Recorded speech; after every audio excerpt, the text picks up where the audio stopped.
You waste your strength trying to be adored, polishing your image for people who secretly envy you, or worse, ignore you. But here is the truth.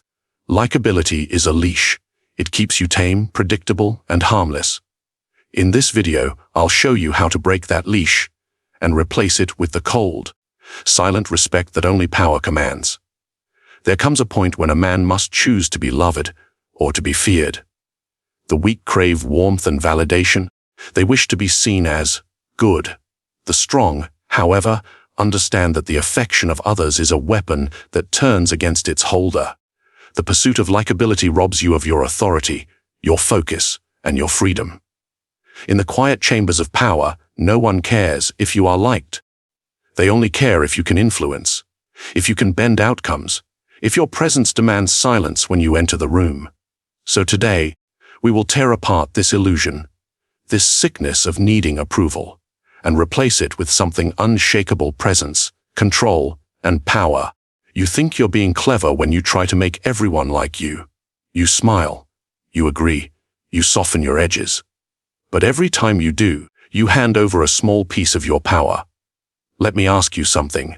When was the last time a powerful man was universally liked? Alexander wasn't loved. He was feared, obeyed, and remembered. Caesar was adored by the mob only until his power threatened the Senate. Then those same admirers plunged knives into his chest. Even Christ, whose message was love itself, was crucified by those he came to please. There is no power in being liked, only in being needed, feared, or respected. The desire to be likable is one of the most subtle forms of submission. It means your emotional state is tied to someone else's approval. You bend your will to fit the moods of others. You stop leading and start performing. And the moment you start performing, you cease to be dangerous. In politics, likability is the mask of weakness. Every ruler who sought affection lost his throne to one who sought control. The people adore softness until chaos comes. Then they run to the one they once feared, begging for protection. Nichols once wrote that it is safer to be feared than loved. But most people misread him. They think fear means cruelty. It doesn't. It means authority. It means commanding the air in a room without raising your voice. You've met people like this, haven't you?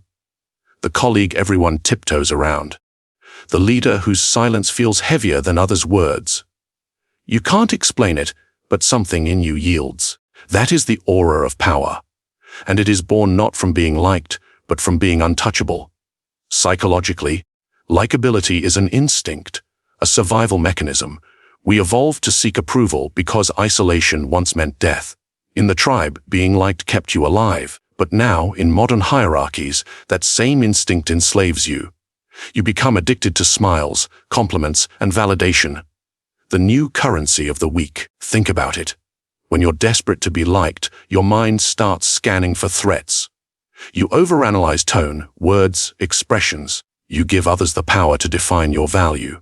You become reactive, a puppet of other people's emotions.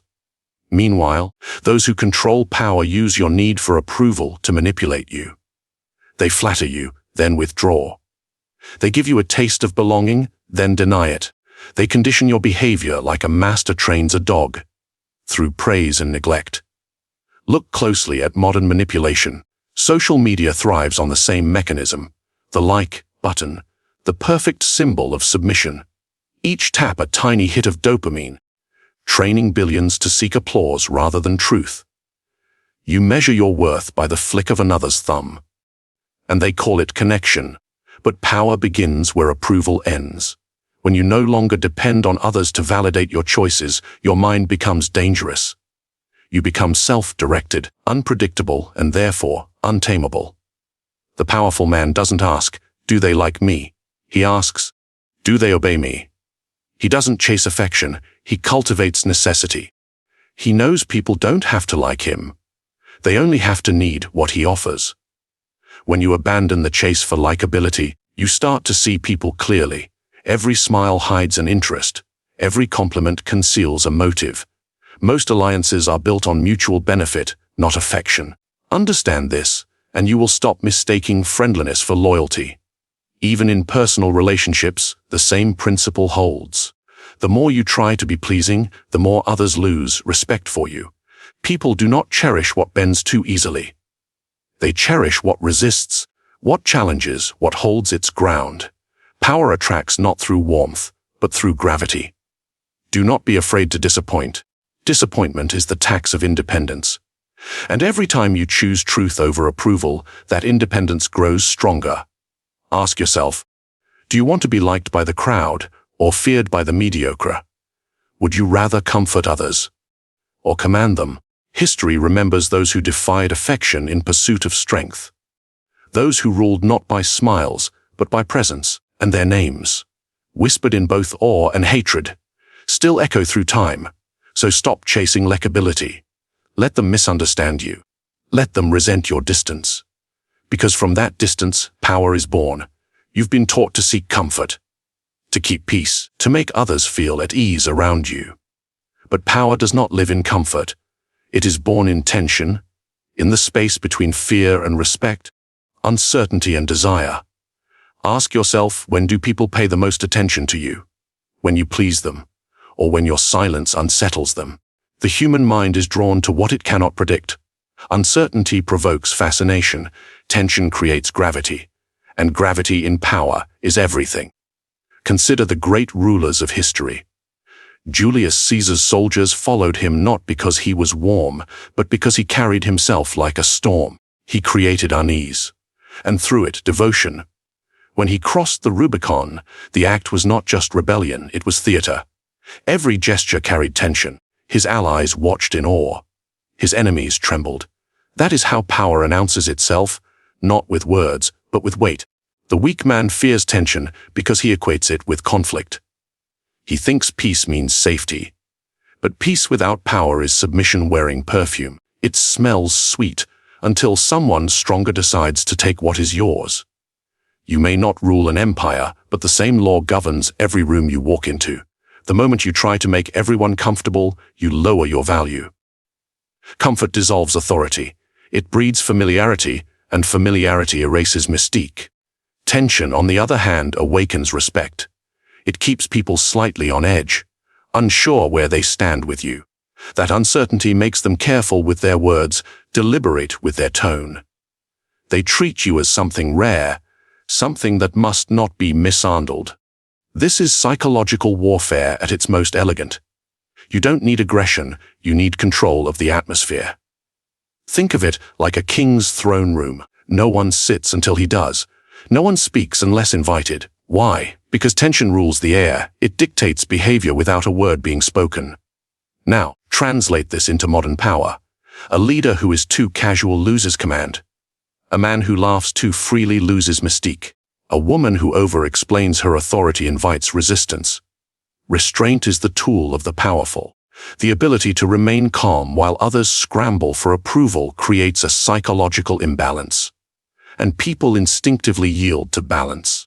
They move toward the one who doesn't need their energy. That is tension composure in the midst of noise. In psychology, we call this status projection. It's the aura of someone who seems to know something you don't. The powerful carry themselves as if they are withholding information, as if they possess an inner certainty that cannot be touched. Mystery draws people in and keeps them obedient. Look at relationships, personal, romantic, professional. Who holds control? The one who cares least about immediate comfort. The one who can sit in silence without breaking it. The one who allows the other to feel slightly uncertain. Tension keeps desire alive. Tension sustains influence, even in art, even in leadership, even in love. It is the absence of full comfort that creates motion. The masses will tell you to just be kind, be open, make everyone feel good. But the truth is darker. People do not admire those who make them feel comfortable. They admire those who make them feel small, and yet want to rise to meet them. The paradox of power is that people are drawn to what challenges them. The moment you remove that challenge, they lose interest and respect. Every master understands this. The mentor who withholds approval until it's earned. The general who stands silent while his soldiers await command. the boss who never explains his every decision. Each uses tension as a leash on the minds of others. Because tension creates anticipation, and anticipation is control. But let's be clear, tension isn't cruelty. It's precision. It's knowing exactly how much distance to keep, how long to pause before answering, how little to reveal. It's the art of keeping others emotionally invested without ever surrendering your own emotions. The goal isn't to make people fear you. It's to make them calculate around you. Every move they make should consider your reaction. Every conversation should bend subtly to your rhythm. When you master this, your power becomes invisible yet absolute. You no longer chase attention. It orbits you. You no longer demand respect. It arrives uninvited and stays. So the next time you enter a room, don't rush to ease the tension. Let it breathe. Let it stretch. Let others feel it in their bones. Because power does not smile first. It waits. And in that waiting, that silence, that restraint, your command is born.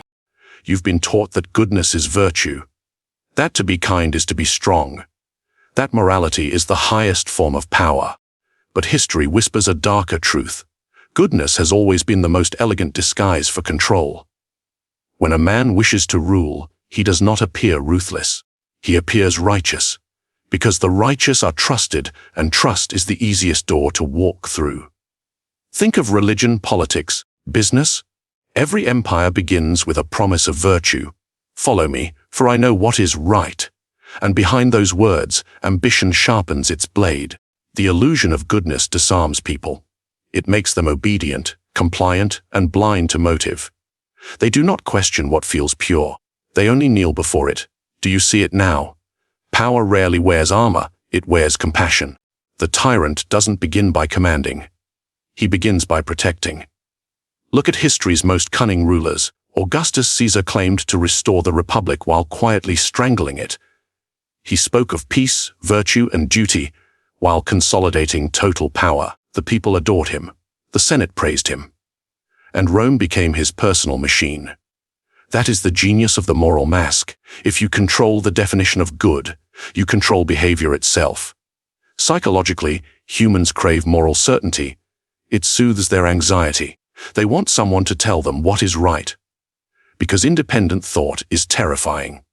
And the manipulator knows this. He becomes their moral compass. He gives them clarity and demands loyalty in return. This is why the appearance of goodness is far more useful than goodness itself. Real virtue has limits. It restricts your options. But apparent virtue, it frees you. It grants permission to act without suspicion. The benevolent leader gains influence faster than the honest one, because honesty admits imperfection, while virtue feigns purity. And purity is addictive. Consider modern examples. Corporations brand themselves with empathy. We care about people. Politicians speak of unity while dividing behind closed doors. Social movements begin with ideals and end with control. The playbook hasn't changed in thousands of years. Only the costumes have. Even on a personal level, goodness can be a weapon. A colleague who flatters you constantly. Do you really think it's admiration? Or is it strategy? Kind friend who always agrees with you may simply be keeping you docile, ensuring you never rise above them. Flattery is moral anesthesia. It dulls your awareness while they tighten their grip. Understand this, the world doesn't reward pure intentions. It rewards effective illusions. The powerful know how to appear good while doing what must be done. They separate the mask from the motive. They understand that morality is not about truth. It's about perception. And perception can be engineered. When people see you as good, they lower their defenses. They tell you their secrets. They let you influence their decisions. They trust your silence more than another's logic. And all of it, is power disguised as purity. Now, this doesn't mean you must become cruel. It means you must become aware of how morality is used against you, aware of how people hide their ambitions behind noble words, aware that every good deed in politics, business, and relationships carries a silent question: who benefits? Once you start asking that, the world stops being sentimental and starts making sense. Even Machiavelli himself said that a ruler should appear compassionate, faithful, humane, and upright, but be ready to act otherwise when necessary. Because image governs hearts, truth governs nothing. Men judge more by sight than by touch, and what they see is what they believe. Ask yourself, would you rather be pure or powerful? Would you rather be seen as good, or be free to act without constraint? Power, real power, requires moral flexibility. It demands that you step outside the illusion of goodness and learn to wield it as a weapon instead of a cage. Because if you refuse to play the game of appearances, you will forever be ruled by those who do. Those who smile while taking what you hesitate to claim. Those who hide their ambition behind benevolence and call it virtue. So remember, the next time someone preaches goodness, look not at their words, but at the direction of their gain. Behind every moral sermon lies a strategy. Behind every saint, a shadow. Emotion is the easiest way to lose control, and control, once lost, is nearly impossible to reclaim. Every time you react, you reveal yourself. Every flash of anger, every surge of excitement, every sign of offense, it gives others a map of your weaknesses. That is why the truly powerful appear calm, almost inhuman. They do not feel less, they show less. In a world driven by emotional chaos, neutrality is your weapon. It is the art of remaining unmoved while everyone else burns with passion. Because when others are ruled by feeling, the one who remains still becomes their master. Ask yourself, who holds power in a storm? The one screaming into the wind, or the one who waits in silence, calculating its direction? Emotional neutrality is not apathy. It is strategy. It is the conscious refusal to let others dictate your inner state. It is the discipline to stand before praise or insult and remain untouched by both. History is filled with those who mastered this art. Marcus Aurelius, the Stoic emperor, watched his empire tremble yet wrote calmly about the futility of anger. He understood that emotion blinds judgment. Napoleon, surrounded by betrayal and war, could dine as calmly after defeat as after victory. And that composure terrified his enemies. Even the Borgias, masters of deception, wielded serenity like a blade. Their calm made them unpredictable, and unpredictability is the purest form of power. People are slaves to their emotions, yet they trust those who appear free from them. They seek stability, and when they see it in you, they follow. That is why neutrality commands influence. In conversation, the one who reacts least controls the rhythm. In conflict, the one who stays composed defines the outcome. In relationships, the one who doesn't flinch first holds the upper hand. The manipulator knows this well. He provokes to test your temperature. He praises to see if your ego inflates. He insults to see if it collapses. If you react, he owns you. If you stay still, he fears you. Psychologically, emotional neutrality dismantles others' power to manipulate. It breaks the cycle of emotional contagion, that instinctive mirroring of feeling that governs social interaction. Humans are designed to mimic. We catch moods like diseases. But when you stop responding, you interrupt the infection. You become an emotional black hole, absorbing energy, revealing nothing. This silence is unsettling to most. They interpret it as strength, mystery, or menace, all useful perceptions for those who seek command. The powerful understand this. They use emotion deliberately, not impulsively. A calculated outburst can move armies, but only when it is rare and controlled. Every display of passion must be a tool, not a reflex. In the court of power, neutrality is presence. It means you cannot be predicted, and what cannot be predicted cannot be controlled. Now think about your own life. How many times have you given away your authority through reaction? That moment you argued to prove a point. That time you raised your voice just to be heard. That emotional confession that made someone see exactly how to hurt you next time. Each reaction was a door you left unlocked. But when you train yourself to hold silence, to pause before responding, something changes.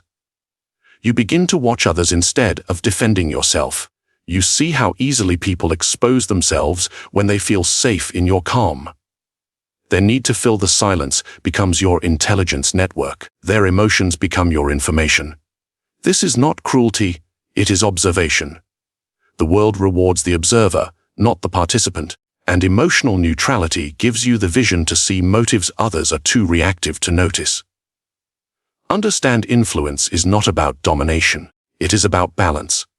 You are not trying to destroy emotion, only to master it. To hold it behind your eyes like a hidden army, unseen until summoned. Because when people realize they cannot read you, they begin to respect you. When they cannot predict you, they begin to fear disappointing you. And when they fear your silence more than your words, your power is complete. You do not need to raise your voice. You do not need to explain yourself. You only need to stay composed long enough for others to reveal themselves completely. So practice restraint. Pause before reaction. Observe before reply. Let their chaos serve your clarity. Because in the end, emotion moves the crowd, but neutrality commands it. You've spent your life trying to be liked, thinking it would make you safe. But safety is not power. It is the illusion that others grant you when they no longer see you as a threat. To be liked is to be tolerated. To be respected is to be recognized. Respect is not given through charm. It is taken through presence. It is not built on smiles, but on boundaries. Ask yourself when you walk into a room, do people feel warmth or weight? Do they look at you as one of them, or as someone slightly above them? That difference determines everything. Likability is cheap. It's emotional currency, traded by those who fear confrontation. Respect, however, costs something. It requires distance, discipline, and the willingness to be misunderstood. People like you when you make them feel comfortable. They respect you when you make them aware of your power. Think of the great rulers and strategists of history. Julius Caesar was adored, yes, but what secured his control was not love. It was the respect of his legions, men who would die at his command because he demanded excellence, not affection.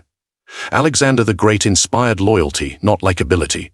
He was distant, almost divine, and that distance created awe. Even his friends feared disappointing him.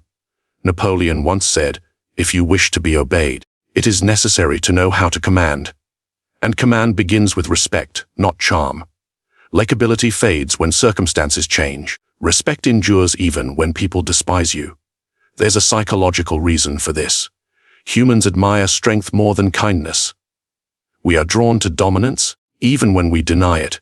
Because deep down, everyone respects what they cannot easily influence. That is why those who chase approval are quietly despised. They signal weakness, emotional dependency. They reveal that their sense of worth lives in the eyes of others, and nothing invites manipulation faster than that. The powerful, on the other hand, cultivate selective access. They do not share everything. They do not over-explain. They do not need to prove they care. Their silence becomes authority. Their detachment becomes mystery. Respect grows from scarcity. When something is rare, people value it. When you are too available, they devalue you. Think of how people treat a monarch. He does not mingle with everyone. His gestures are slow, deliberate. His time is precious, his words measured.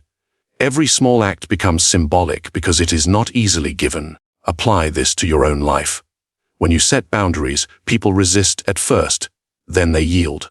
When you say no, they may call you cold, but they remember you as someone who cannot be swayed. That is the foundation of respect. Even in personal relationships, the dynamic is the same. The partner who is always agreeable loses attraction. The friend who always says yes loses gravity. People may like them, but they never admire them. Respect requires a hint of fear, not terror, but awareness. The knowledge that your approval is not guaranteed. That your withdrawal has consequences. That your absence carries more weight than another's presence. When people know they can lose your favor, they begin to measure their behavior. They watch their tone. They become careful. They try to impress you. And that is when you gain true influence, not through likability, but through psychological leverage. This doesn't mean you must be cruel. It means your kindness should have structure. When you are generous, let it seem intentional, not habitual. When you praise, let it be rare and meaningful. Because what is rare feels sacred, and sacred things command devotion. Look around you. Every leader, every influencer, every powerful figure who endures uses this formula. They build an aura of authority. They maintain emotional control. They are never desperate for belonging, because they understand that respect is the currency of leadership. Ask yourself, would you rather be liked for your softness, or respected for your strength? Would you rather be remembered for pleasing others, or for commanding them? The world bows to those it fears losing, and the man who no longer craves approval becomes impossible to manipulate. So withdraw your hunger to be liked. Replace it with the discipline to be valued. Be kind but distant, warm but untouchable, generous but calculated. Let people sense that your presence is a privilege, not a right. Then watch as their admiration deepens into something far more enduring: reverence. Because in the end, being liked wins applause. Being respected wins obedience. Control is never taken by force. It is granted by those too distracted to see the strings. The clever ruler does not command obedience. He shapes perception. He lets others believe they are acting freely, while every choice leads exactly where he intends. That is the highest form of power, invisible influence. No threats, no struggle. Only quiet manipulation dressed as free will. Ask yourself how many of your decisions are truly your own. How many are the result of someone else's patience, silence, or charm? When you understand this, the game changes. You stop reacting. You start designing. You move through the world not as a servant of emotion, but as its engineer. Remember, power is not loud. It whispers, and those who hear that whisper first rule those who never listen. Now tell me, what did you hear in this lesson? Leave your thoughts below. Subscribe for more strategies drawn from the darker side of human nature. And share this video so others can learn how control truly works.